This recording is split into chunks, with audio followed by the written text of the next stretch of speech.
Speaking Task 1. You will be asked a question about a familiar topic.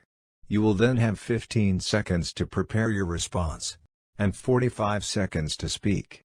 Many people believe that gym classes should be mandatory in schools to tackle obesity. Do you think this is a good idea? Please support your answer with specific examples and details. Prepare your response after the beep.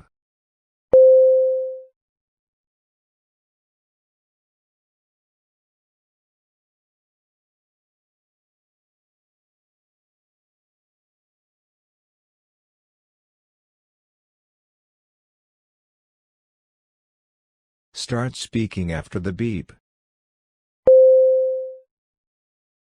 I believe that making gym classes mandatory in schools is a good idea to help tackle obesity.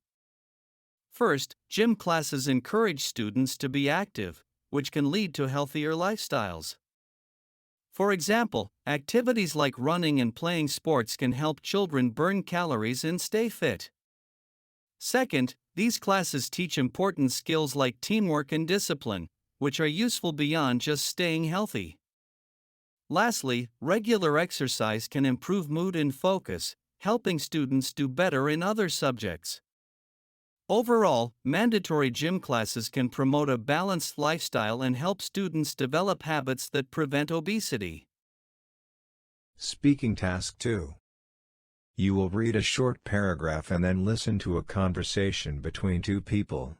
You will have 50 seconds to read the paragraph. After, you will get a question about what you read and heard.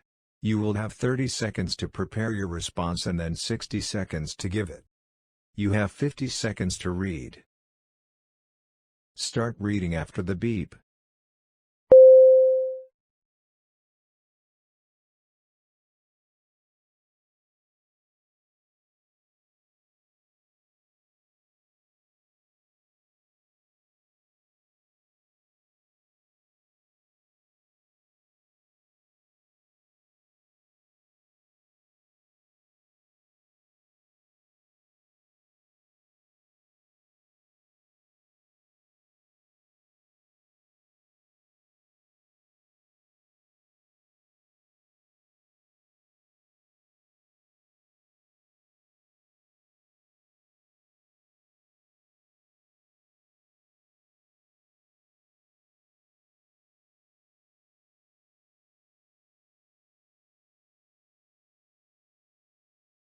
Now listen to the conversation between two people.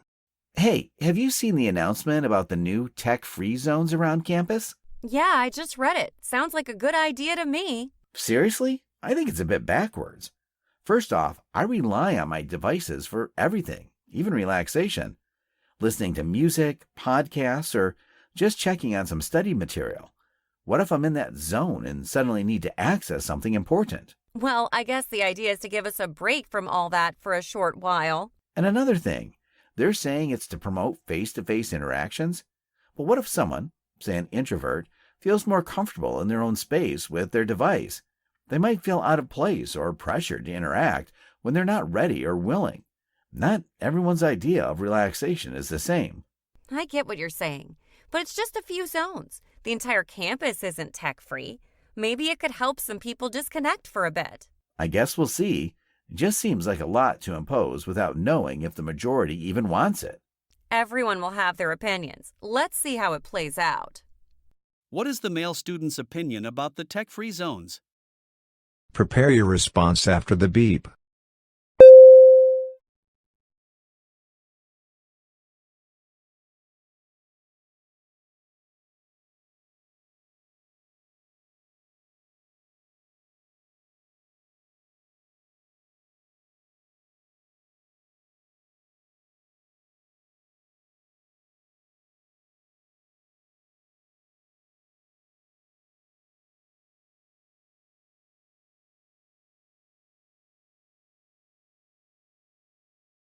Start speaking after the beep.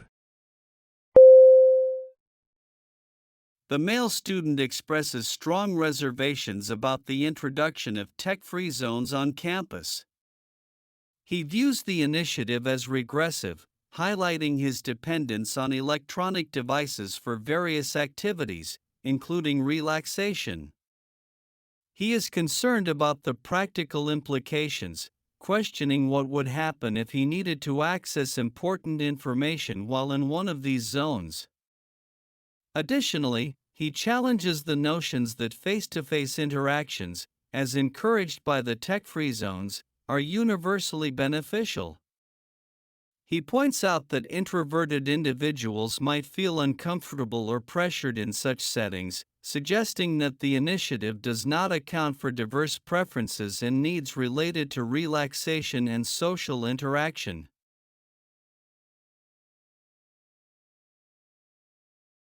Speaking Task 3. You will read a short paragraph about an academic topic, then listen to a lecture about it. You will have 50 seconds to read the paragraph. After, you will get a question about what you read and heard. You will have 30 seconds to prepare your response and then 60 seconds to give it. You have 50 seconds to read. Start reading after the beep.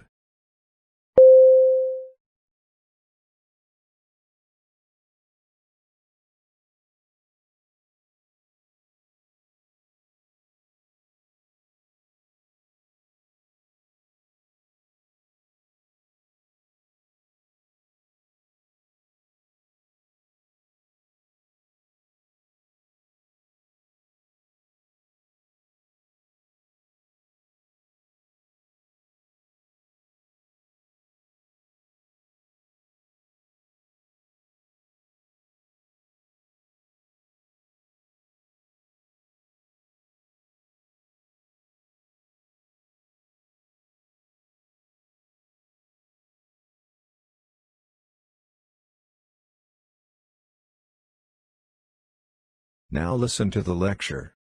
Today's topic is an interesting one. I would even go as far as to say that it is a very exciting one.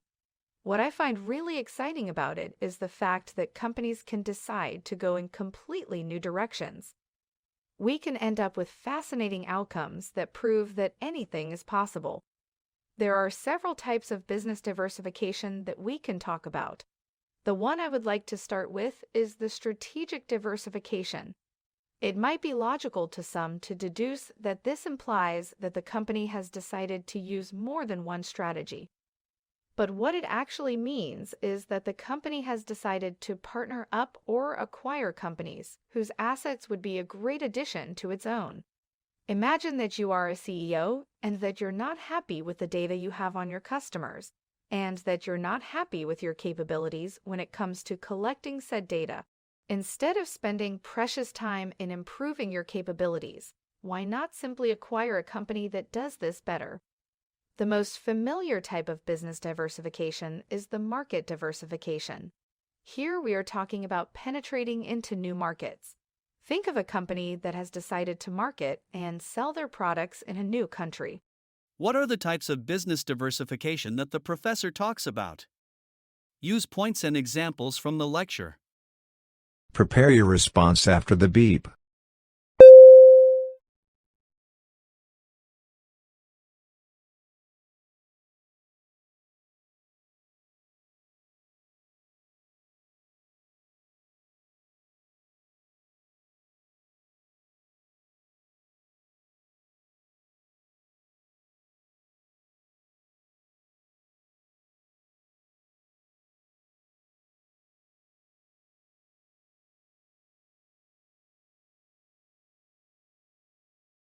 Start speaking after the beep. The professor says that there are several types of business diversification, but she only talks about two of them. First one is the strategic diversification and the other one is the market diversification. When it comes to strategic diversification, she says that this doesn't mean that the company will use more than one strategy, but that the company will try to acquire new companies or maybe to partner up with them in order to add the capabilities or the assets of these other companies to its own. And she also talks about the most familiar type of business diversification, which is market diversification.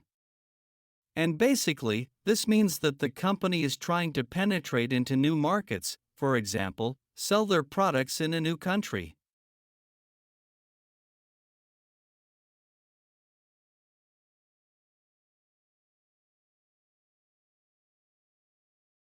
You will listen to a lecture about an academic topic. After, you will get a question about what you heard. You will have 20 seconds to prepare your response and then 60 seconds to give it. Now listen to the lecture. Number 6. In this question, you will listen to a short lecture. You will then be asked to summarize important information from the lecture. After you hear the question, you will have 20 seconds to prepare your response and 60 seconds to speak. Listen to part of a lecture about a marketing strategy in a business class. So we've been talking about strategies stores use to increase sales of their merchandise, to sell more of their items. What I want to talk about now is one particular strategy, which is using what's called a second interest. A business wants to sell one product, so they offer a second product or service, the second interest, for free if you buy the first one. Basically, the store gets customers to buy stuff by offering them something else that interests them as a bonus. Okay, so a second interest can lead to immediate sales of the first product, or it can be used to help retain customers, to keep them coming back to the store to buy additional merchandise. So let's see how a second interest helps immediate sales. Offering a free bonus helps convince people who may be undecided about whether they want to purchase an item. So, for instance, a store that sells computers may use this strategy by offering a deal. If you buy their newest model of computer, you get a free video game you can play on the computer. The customer who isn't quite sure whether they want to buy the computer will be more likely to buy it because the free video game also interests them. Now, a second interest can also be used to increase sales by helping a business retain customers, keep them coming back so they'll continue to buy merchandise from you in the future. For instance, the computer store could offer free computer lessons to its customers on a regular basis. Maybe once a month, customers can come into the store for a lesson. Free lessons keep customers coming back in, so the store maintains contact with its customers. As a result, since they're in the store often anyway, whenever they need something computer-related, like a printer or ink cartridge, they're more likely to buy it from that store.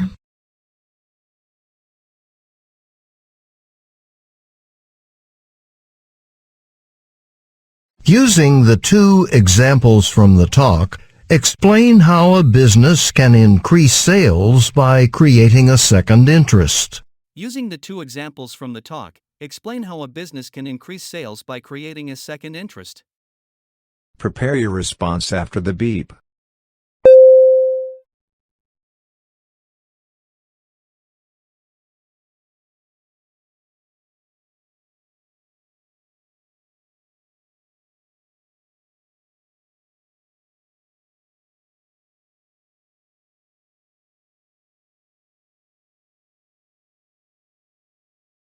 Start speaking after the beep.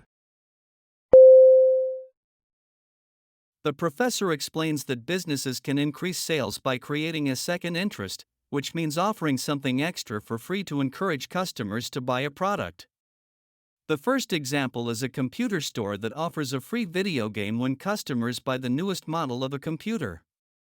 This free bonus makes undecided customers more likely to buy the computer because they also get something they enjoy. The second example shows how a store can use a second interest to keep customers coming back. The computer store offers free computer lessons once a month, which brings customers back to the store regularly. Since customers visit the store often for the lessons, they are more likely to buy other products like printers or ink cartridges in the future. In summary, offering a second interest either motivates immediate purchases or helps retain customers for future sales.